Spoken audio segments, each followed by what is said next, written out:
We ready? We ready? All right. Welcome. It is July 27th at 6:21 to the Safety and Health Committee meeting. To my right is Mr. Sievert, to my left is Mr. Phillips, and myself as chair.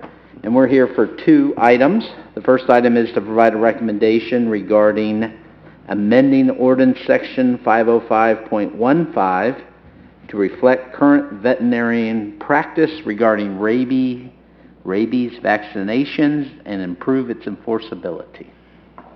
I'm assuming Patrick will let us know on that one. Sure. This was, I believe this came from the police chief, and who was updating his policies and practices related to the CALIA certification and the state certification processes.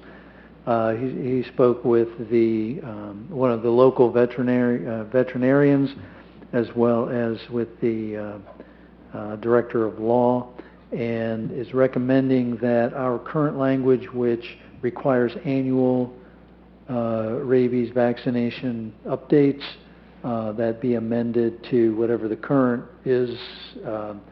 Apparently, when the original ordinance was passed, rabies vaccinations were only good for 1 year. Now there are vaccinations that are good for up to 3 years, I believe. And so the wording change would reflect the current law. Also, what they found in enforcement is that currently we require the rabies vaccination tag be clipped to a collar. That's not always the case. It's hard to enforce that, and so just updating the language so that it's a little easier to enforce is what is recommended. I do not believe we are not asking for emergency legislation. Okay. Any questions from councilmen up here?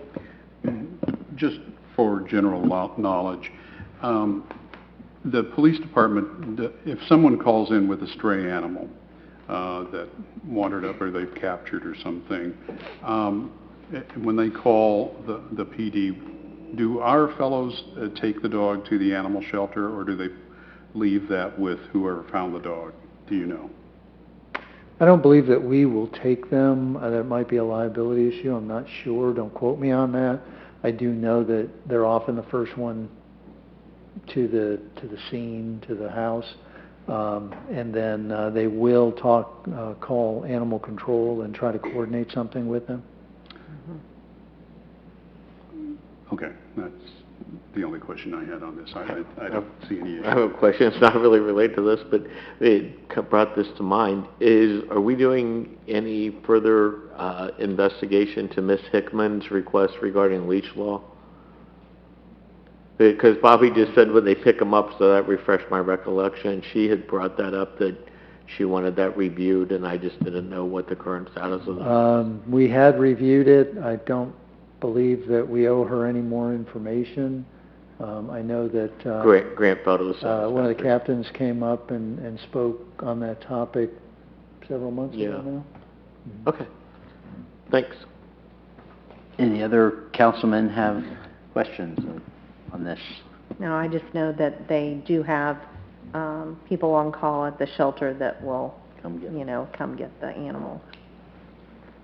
Okay, seeing none, how would you like to proceed?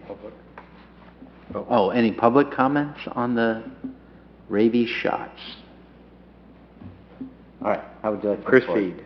Proceed? Okay, we'd like to proceed to council. All right. If you make the paperwork.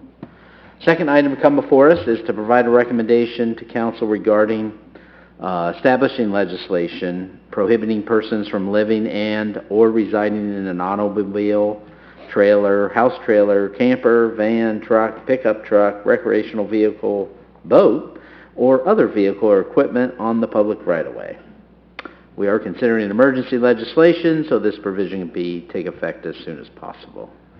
So I believe we do not have a provision at this time. So our language is vague, and in the past, Well, just let me give you a little background. So from time to time, this does occur. We've had a couple of them over the past few months. Most recently, this last month, there was an incident, and it may still be ongoing. I did not check that out. I can tell you though that, and I do want to reassure you that, the police department, they do try to refer folks. They do try to get them the support. And in the cases where they're not successful, it is not for a lack of resources and alternatives. It's a lack of willingness to go. We aren't actively patrolling for this. The cases that we've had have been complaints from neighbors in subdivisions in the neighborhoods where this has occurred. And so we felt that we really needed to make this, not heavy-handed, but a lot less vague. And so the police chief did some research on what other communities are doing, recommended some language to the law director. He and Sean and the law director are finalizing some language to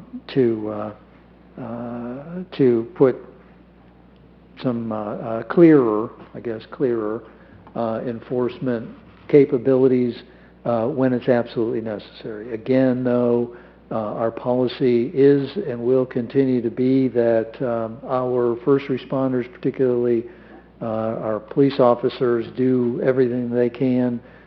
They do have a list of resources, and they, in that case, I can't speak to the previous issue in taking animals, but we will escort those who are in need from time to time to actually take them to the resources that are available. But again, these are those few cases where, for a variety of reasons, they choose not to take advantage of that. Sometimes they have to be encouraged to do so in different ways. Okay. Any questions or concerns? Do we give them a 2-on-1 sheet when we pick them up? Do you know? We give them that. I believe we offer to even make the call for them. We do have a sheet of other resources that are here locally in town. We do have one or more advocates that sometimes can place folks in temporary housing. The other one that just flew right out of my head, Sonia's Partners in Hope. Partners in Hope, thank you. That is one that we refer often. Partners in Hope. And so it's my understanding that we'll have more explicit language, because we wouldn't have living and/or residing as a legal definition, right? We would have it defined. Mr. Kerber does have a definition, and that will be in the ordinance that you'll see for first reading on Monday. On Monday. Mm-hmm. That's all the questions I have. Any questions? Having dealt with this firsthand, going back decades, as Mr. Titterington indicated, folks were not willing to, by and large, folks were not willing to take advantage of facilities or programs to help get them off the street, to help alleviate the complaint that we will eventually get from a resident in a neighborhood or a business person that they may be in front of their house. So right now, I spoke to Mr. Titterington about this just a few days ago, but right now the only tool that we really have is a 72-hour parking item to have them move along. So there's a limited authority with the police officers to have somebody move. You get into health issues with people using the outdoors as restrooms, litter, and other things that come into play, whether it's in a business or a residential district, which I think the issue Mr. Titterington's was indicating was in a residential residential neighborhood, so there's issues that need to be addressed with it. So I don't have any issue with this, and I'm looking forward to Mr. Kerber's language. Yeah, I would agree that person is in the Westbrook area, seems to visit, I think this might be the third time, and there's limited options, so I do think clarity will help give us a little bit on that avenue, because I know it's near a school, and so I think it will be good to have some clearer language for this situation. Any comments from other council members? Mr. Schilling? Yes. You want me to announce you? No, to the podium, no. Jeff Schilling, 6th Ward, Troy City Council. One of the questions I'd have on this ordinance is that I know in our neighborhood, occasionally, especially during the summer, you'll have an RV pull up in front of a house, and obviously they're visiting, and they're parked on the street, but yet they are using the RV for extra bedroom space and, whatever. And so how is this ordinance going to apply to there, where they may hook up, run the electric out to the RV, and, they got those little things that cover the cable so they don't, trip on them when you're walking on the sidewalk. But so they're visiting, and sometimes they're there over a weekend, sometimes they're there for a week or something.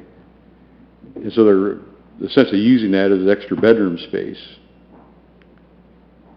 So how do we deal, is that something that's going to fall under this ordinance, or is this something we're just going to, we're not going to pay attention to that, or,